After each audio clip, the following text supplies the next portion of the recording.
Buenas noches, soy la estudiante Isis Alarcón del programa de Psicología.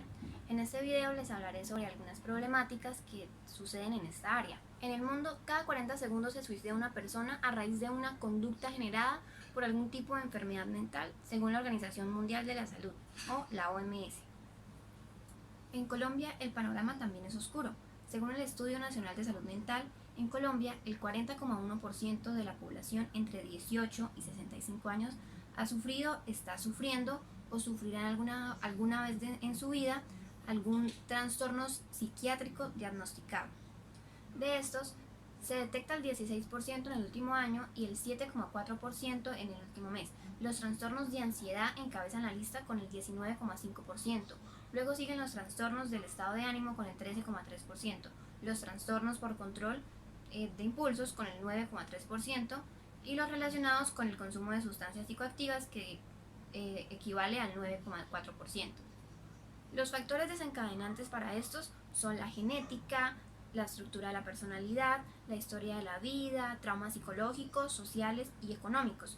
Normalmente el 50% de las enfermedades mentales se desarrollan antes de los 14 años y se podrían manifestar con mayor frecuencia entre los 15 y los 30 años, pues estas son épocas de la vida con fenómenos estresores y cambios hormonales.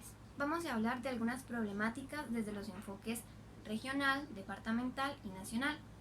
Iniciaremos con el ámbito regional. De acuerdo con el informe que presentó la dependencia con el corte del 31 de marzo de este año, la ansiedad, el consumo de sustancias psicoactivas, la depresión, la psicosis, así como la violencia de género y la violencia intrafamiliar son los eventos de mayor ocurrencia en la ciudad. Pues es decir, que todos estos indicadores de salud no están mejorando. En relación a lo que es el consumo de sustancias psicoactivas, a la fecha del informe se contabilizaron 226 casos. En la materia de ansiedad van 191 casos.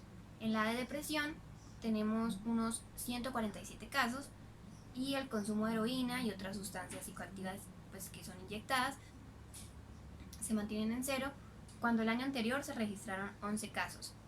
El alcoholismo también se mantuvo en cero para la fecha, pero el año anterior se reportaron 4 eventos. Entre tanto, la psicosis aumentó de 18 a 22 casos. El suicidio pasó de 0 a 3 casos y los intentos de suicidio se redujeron de 93 a 51. El síndrome compulsivo o epilepsia dio un salto de 5 casos a 57 y el trastorno afectivo bipolar creció de 38 a 48 casos. La violencia intrafamiliar y la violencia de género se redujo a la mitad, pero ocupa el primer lugar de casos registrados por salud mental, con 270 eventos en lo corrido del año. Recordemos que la ciudad de Cúcuta ocupa entre los primeros lugares con mayor tasa de desempleo según las recientes estadísticas del DANE.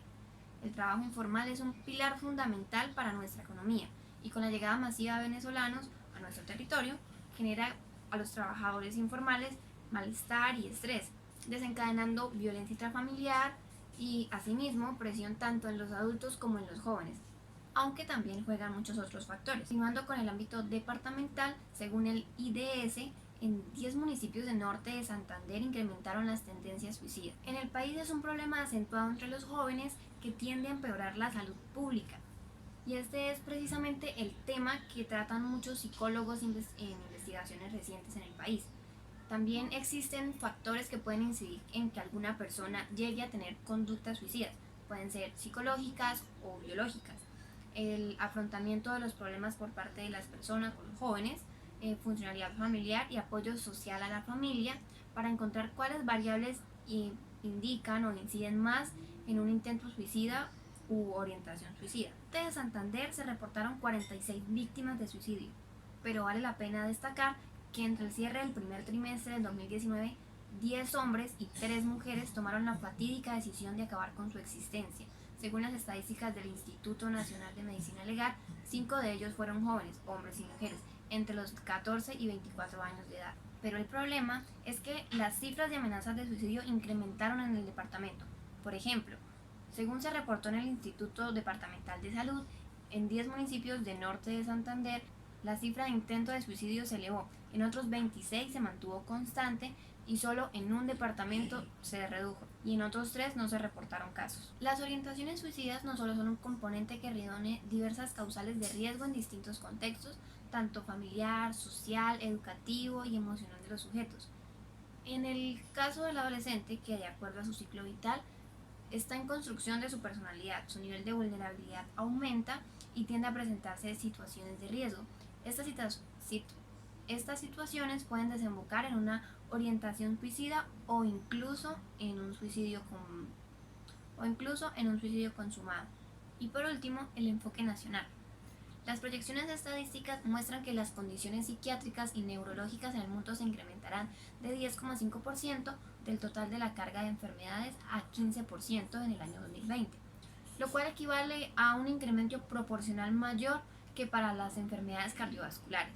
Estos cálculos muestran que la depresión unipolar será la primera causa de consulta en el año 2025. Los trastornos mentales en Colombia afectan especialmente a niños, adolescentes y adultos jóvenes, situación que empeora en gran medida el pronóstico de la productividad académica y económica del país y en últimas el capital global, que incluye los factores personales, simbólicos, culturales y relacionales. Estos trastornos se inician entre los 9 y los 23 años. Sin embargo, otro factor que podría estar estrechamente relacionado al suicidio es el conflicto armado, narcotráfico y el desplazamiento forzado. El informe de la Encuesta Nacional de Salud Mental en 2015 muestra que el 7% de los adultos del área urbana y el 5% en el área rural pensaron en suicidarse. De las personas con la idea de suicidarse, el 12,5% vivió algún evento traumático causado por el conflicto armado y el 15,2% fue afectado por el desplazamiento forzado. Aunque la atención a la enfermedad mental de la población ha tenido progresos, el Gobierno Nacional se propuso a gestionar acciones orientadas a la promoción de la salud mental, la prevención de la violencia, el maltrato, la drogadicción, el suicidio y el tratamiento de trastornos mentales de mayor prevalencia. Y es ahí donde entramos nosotros los psicólogos para diagnosticar, atender, tratar y ayudar a todas estas personas. Es muy importante resaltar que la salud mental es fundamental para la salud pública y hay muchas razones por las que debería ser así. Los trastornos mentales son frecuentes y afectan a 2 de cada 5 personas adultas en nuestro país. Ningún nivel socioeconómico o área geográfica es inmune a ellas. Son costosas tanto económicamente como emocionalmente para la persona, la familia y para la sociedad. Y la coexistencia con las enfermedades, tanto físicas como los trastornos mentales, es muy compleja y muy dura para el individuo. La promoción de la salud mental debe superponer para todos un beneficio común para nuestro país. Se hace necesario trabajar en un abordaje de salud pública y en la promoción de la salud mental y una estrategia para promover la resiliencia y el bienestar emocional en los individuos, familias y comunidades. Hay evidencias en la literatura científica de que estas intervenciones son costo efectivas. Además de que la promoción de la salud mental es vital para países en desarrollo como Colombia, abogados por grandes problemáticas psicosociales, como teniendo en cuenta el largo conflicto armado interno y las frecuentes situaciones de emergencias complejas, y también los desastres de los últimos años que han afectado al país. Es el deber del psicólogo brindarle a la población las herramientas, las guías, las terapias y los mecanismos que necesite para afrontar la situación adecuadamente, cómo controlar sus emociones y sus sentimientos y a superar las diversas dificultades que pasan en el momento. Nuestro papel es fundamental para la salud mental del país.